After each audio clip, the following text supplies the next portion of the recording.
ଆପଣଙ୍କୁ ସବୁକିଛି ହରାଇ ଦେଲା ପରି ମନେ ହେଉଛି କି? ତେବେ ଏହି କଥାଟି ନିଶ୍ଚୟ ଶୁଣନ୍ତୁ। ହନୁମାନ ଦିନେ ଭଗବାନ ଶ୍ରୀରାମଙ୍କୁ ପଚାରିଲେ, ପ୍ରଭୁ, ମୁଁ ଛୋଟବେଳୁ ସେବା କରିଛି, ଭକ୍ତି କରିଛି, ତଥାପି ମୋତେ ନିଜ ଲୋକଙ୍କ ଠାରୁ ଅପମାନ ଓ ତିରସ୍କାର ମିଳିଲା। ସତ୍ୟନିଷ୍ଠ ଏବଂ ଭଲ ହେବାର ଫଳ କ'ଣ ଏହା ହିଁ ମିଳିଲା?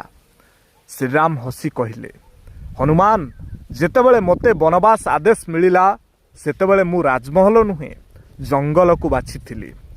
ନିଜ ଲୋକମାନେ ମଧ୍ୟ ଦୂରେଇ ଯାଇଥିଲେ, କିନ୍ତୁ ମୁଁ ପରିସ୍ଥିତିକୁ ମୋର ଦୁର୍ବଳତା ହେବାକୁ ଦେଇନଥିଲି। ଜୀବନରେ ଦୁଃଖ ସମସ୍ତଙ୍କୁ ମିଳେ, କିନ୍ତୁ ବିଜେତା ସେହି ହୁଏ ଯିଏ ଦୁଃଖକୁ ନିଜର ଶକ୍ତିରେ ପରିଣତ କରେ।